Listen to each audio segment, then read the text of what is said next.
It is Thursday, February 17th, 2022. Welcome to Baseball Today. That's my man, T. Plouffe. I am Chris Rose, and I got to admit, I barely recognized you. I mean, what are you trying to spin the odometer back a few years with the cut? Man, I was feeling in the dumps yesterday, so I was like, what's going to help me feel a little bit better? And I had to go get my tire replaced because I ran over a nail. Like, what a time I was having. So I decided to get a cut.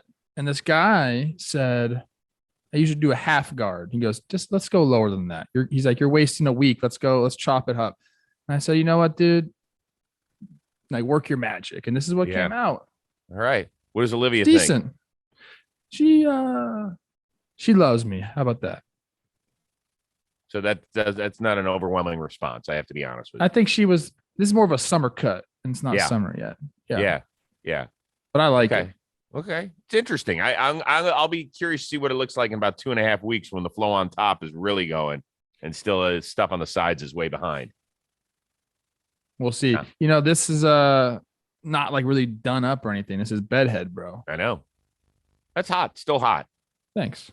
All right, we're going to preview the National League West coming your way in mere moments. But first, a little bit of news thanks to ESPN Deportes and Enrique Rojas, who said that Juan Soto turned down a 13-year, $350 million contract extension from the Washington Nationals prior to the lockout. So do we say to the Nats, hey, good effort? Or do we say, what the hell were you thinking? You say good effort. Okay. They offered a ton of money to this guy at a time when they don't have to offer him a ton of money. Obviously, they want to try to keep him around. He's become one of the best players in baseball. People are talking about him all-time offensive great. And this kid's how old? 23? Yeah, he's 23 years old. Yeah, he's coming up on his age 24 season. So I don't think we can laugh at the Nationals. Obviously, they probably knew this wasn't enough, but hey, this is a first offer. Okay. Like, this is something that he can say, this is a starting point. He's going to want way more than that. There's no doubt about it. What this makes me think, and we talked about this a little bit on the show, they're in such a strange place, the Nationals. I think they have to keep him and they have to give him the right amount of money, and then they have to build around him. If they decide to go a different route, this smells like the Mets and Uncle Stevie coming in to steal him. Like, that's what it smells like to me. Right. So I hope the Nationals come back and they can find a way to keep him in Washington. But yeah, the 350 is not enough, but I think we still applaud them for the first effort. Yeah. I mean, totally. I mean, what's their first effort supposed to be? Here's 500 million. And then when he says no to that, then where do you go? So yeah, you got to start a little. Yeah. You got to start a little lower. And the whole point is that they've got a few years to work this thing out. So people that say, oh, what the hell were they thinking? Well, that's how negotiations go. So 350 is a nice starting point. Like, if you were to guess right now, I think he's going to be the first $500 million baseball player. Don't you? Well, he's a free agent at 26, I believe. 26. So you're talking, they're going to give 13, 14 years. Look, you got the DH coming in 13, 14 years at, I don't know, man. That's too quick a math for me right now. But yeah, I believe $500 million is within reach. Yeah. So if I were a team, whether it's the Nationals or somebody else that wants to pay him in free agency, the way I would think of a Juan Soto moving forward is because you don't want to pay for, goo gobs of money from ages 35 to 40, let's say, right? So you front load it. You say, screw it. I'd be like, yeah, that guy's worth $45 million a year based on what he does for our lineup. What, more? If Max Scherzer's getting $43 million right now, Juan Soto, I know, but that's on a short-term deal. Agent. That's on a short-term deal. But you're saying, are you saying average, or that's the top? You're going to front load it with 46? No, I would figure out what the math is, front load it. So I'm making sure that by the time he gets to age 30, between 35 and 40, I'm not paying him in the 30s. I don't know how the math works out. I'm not that smart, but right. And by the way, you touched on the Mets real quickly. So we know that the Mets tried to sign his younger brother, who apparently is okay. He's not great, but he's okay. But part of the reason was, how old is he? He's like 16 years old. Right, he's a kid. He's a baby. And okay. It was very funny because Donovan Mitchell, who of course is a star guard for the Utah Jazz, his dad is in like the player development department of the Mets. And so he's on social media, has already started the recruiting binge. And then all the New York fans are like, hey, Donovan, if you want Juan Soto in Queens, then you have to go sign with the Knicks. Like, it's all started. I love it, man. I love it. I love it. You know what's I'm thinking about right now, Chris, is maybe we just got. Like, is this a story that MLB wanted out there? Like, look at this money we just offered. Look at this. There's no money problems with the players. They're just greedy. They turned down $350 million. There's an element to that. Let's move on. I wouldn't find one person that, well, yeah, actually, you could find some people that would say he's greedy for not taking 350, but they also wouldn't understand the economics and where he ranks in the sport. But let's move on. You're right. National League West preview. Let's start at the very top. The San Francisco Giants coming off a 107-win season, although they were bounced by their rivals, the Dodgers, in the divisional round. So how confident are you that the over 30 crew can repeat last year's dominant performance? I'm going to give you a percentage here out of 100. I think I'm like 80% that they can repeat it. And I'm going to give you a few reasons why. You know, as technologies advance, as we've learned more about diets and sleeping, the importance of sleep, I think guys are going to age better in this game. I think the notion that 30-year mark, the 30-year-old mark, is going to be something that's pushed out the window. We're seeing it in other sports. We're understanding rest days. The DH is coming to the baseball. There's going to be all sorts of ways to make sure guys are able to perform at, as close to their peak as possible throughout a season. And it's going to extend guys' playing careers. So this group they have, these are hard workers. These are guys that understand that, and they treat their bodies right. So in my mind, I'm very confident in them being able to repeat. Now, do they have to fill some big holes? Sure. Gausman's gone, Posey's gone, but we don't know what they're going to do. Right. Seiya Suzuki could be coming in. Chris Bryant could be coming back. There's a lot of moves to be made, but if you're asking me specifically about those guys, like I'm giving them a really good shot to have another really good season. Well, there's no way they're going to duplicate a 107-win season. Well, we don't know yet because we don't know who they're going to sign. You're talking about the 30 crew. Are you talking about the team in general or the 30-year-old dudes, the older dudes that you're talking about? Okay, so if they change, I don't know. They might add, say, a Suzuki. They're adding somebody. There's no question. But most of the team, to me, it feels like is in place. I have to be honest with you. Right. Yep. And if so, let's say they don't start Joey Bart behind the dish. They start Kurt Casale, that he's their opening day starter. If you look at the entire team, there could be one guy in his 20s in the starting lineup. One. Now, I agree with you that, athletes are aging better than ever. Tom Brady was at the top of his game at age 44. I know he's kind of an anomaly, but still, I mean, the point is that guys take better care of themselves and they have better access to information. With all that being said, for Brandon Crawford to duplicate a 6-WAR season and what he did, for Brandon Belt at age 34, a guy who's battled significant injuries, to have an OPS closing in on 1,000, a one dot, as you like to say, it's asking a lot, I think. It is. And I'm not saying this team's going to go out and win 107 games again. The stars align for them to do that. And again, there's been some substantial losses on their roster. I mean, you could Chris Bryant, Buster Posey, Kevin Gausman, gone. Okay, now we have to fill that. We don't know what's going to happen. But I'm saying those guys have a good chance of repeating, maybe not exactly what they did, but having a season that can sustain them and have them be in the race in September. That's all that really any team is asking for. I think they can get it done 100%. All right, let's move down the California coast where the LA Dodgers have made 9 straight playoff appearances. But what is the one thing that could end that streak in 2022? I just said this isn't going to happen, but the cliches can happen with some of these guys. I think one thing that they need to address, even though it sounds kind of strange, is their starting pitching. We don't really know how that's going to. Yeah, I know. We know that, but they still have 2 very top of the line starters. And we talk about the Brew Crew and like, hey, they're so good. They have these 2 guys at the top plus Freddie Peralta. Well, the Dodgers have Buehler and Urias. Like But Plouffe, May's coming all back. They can count on right now. Those are the only 2 guys. We'll see what happens with May. Where's Gonsolin in all this? Because I saw him, as we talked about, throwing the ball very well. We don't know what's going to happen with Trevor Bauer. Now that's going to be a huge change in whatever we forecast for their season. Well, okay. So if you ask me, I don't think he's walking back in that clubhouse. I don't think so either. But again, This is a team, Chris, that has above average regulars at most of their positions. Are they getting a little older? Sure, but I just went on a rant about how they're taking care of players. This is also a team that is in on Freddie Freeman. They could be adding this dude to the mix. Mm-hmm. Like, I am very confident in LA being a postseason team again, just because of how well their organization is ran. Do they have some holes? Sure, but they still have the depth. Their depth is insane. Top of their minor league system, insane. Whenever they need to call down, if someone gets hurt, they're able to supplement with an average to above average player, and you can't say that for most organizations.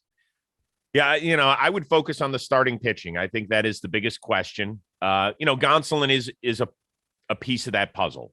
Okay, as long as he's healthy, he's fine. Dustin May is not close to coming back, guys. He had surgery, I think, in May. He had Tommy John surgery in May. He's not coming back right at the beginning of the season. And you're right. You're right about that. So, I mean, it took Chris Sale 18 months to get back. Everybody's different. I know that May's substantially younger, but we can't assume that because a guy has Tommy John surgery that you stamp his ticket for 12 months. That's not fair.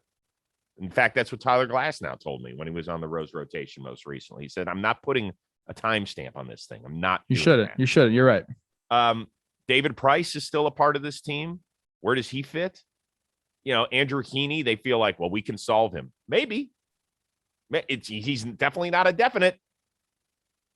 So I agree. There's just too many questions for me in that rotation at this point. I just think we're used to them having so much more. But again, typically, if you just look at a team and you say, we got two top end guys, plus like a guy that could fill in the three with Gonsolin, and we'll see what they do in free agency as well when trades and all that good stuff. Like, again, these rosters are not set. But the two guys at the top, those are anchors for your rotation. Absolutely. And again, we'll look at other teams, and if they have two of those top guys, we say, oh, they got great pitching. So we just hold the Dodgers to such a high pedestal. Right. You're right. Their depth is unmatched. This is a playoff team. Well, it's interesting. So I used to cover golf 2 decades ago when Tiger Woods was at the apex of his career. And I remember when he won the British Open, I was over there at St. Andrews. And the legendary golfer Tom Watson came over and did an interview with the media scrum. And he said, guys, hold on to this moment, because Tiger Woods is setting the bar so high, not even Tiger Woods will be able to jump over it one day. And so I think the same thing can be said for the Dodgers. Like, I began this question by saying the Dodgers have made the playoffs 9 straight years, and we glossed over it like it was nothing. It's pretty remarkable. What they've done, they've created an organization that just their talent evaluation, their player development it's tops in the league. All right, let's continue to move further down the California coast. The Padres might have been baseball's biggest disappointment in 2021. What will be the biggest reason San Diego returns to what they think will be their 2020 form this year? I think the obvious answer is they're getting some starting pitching help, where they struggled last year. They still have Darvish and Snell coming back. I expect those guys to be good pitchers. That's just the bottom line. And then you have Clev coming back, which is a huge thing for them. They signed Nick Martinez out of Japan. I used to face him, but apparently he's redone everything within his repertoire. So that's great for him. We'll see how that works out. They're going to have to add a bat to the outfield too. I think they have a really good squad there. Their infield is pretty much set. The Hosmer thing, everyone talks about trading Hosmer and upgrading there. I think that's way down the list of things that they want to do. And I think they are poised to add another piece. Like I said, in the outfield, they need to get a bat out there. But this is a team, if their starting pitching holds up, is going to be right there, neck and neck, I think, with the Giants for battling for that second spot in the NL West in the wild card. So a few things. Number one, Bob Melvin. Bo Mel. Forgot about Bo Mel. I really did. I think he might be their biggest offseason pickup. And I know that you're not huge on what managers do, but I think a guy like that can work wonders. There were times we'd look at that Oakland roster and we'd be like, they're not going to compete. And then all of a sudden they'd be right in it. And I think he's a huge reason why. I mean, have you ever heard one player motherfuck that guy? They're all on he's board great with him. He talks to you. That's why. Yeah. Treat you like a grown-up. I didn't mention Joe Musgrove, who was their best starter last year. Yeah. I mean, so I feel like what the Padres have is really good starting pitching depth, or it can be really good. You're not going to have the ace guys, although they do have some Cy Young winners in there. I don't know, man. Last year really threw me through a loop with them. I can't believe they finished under 500.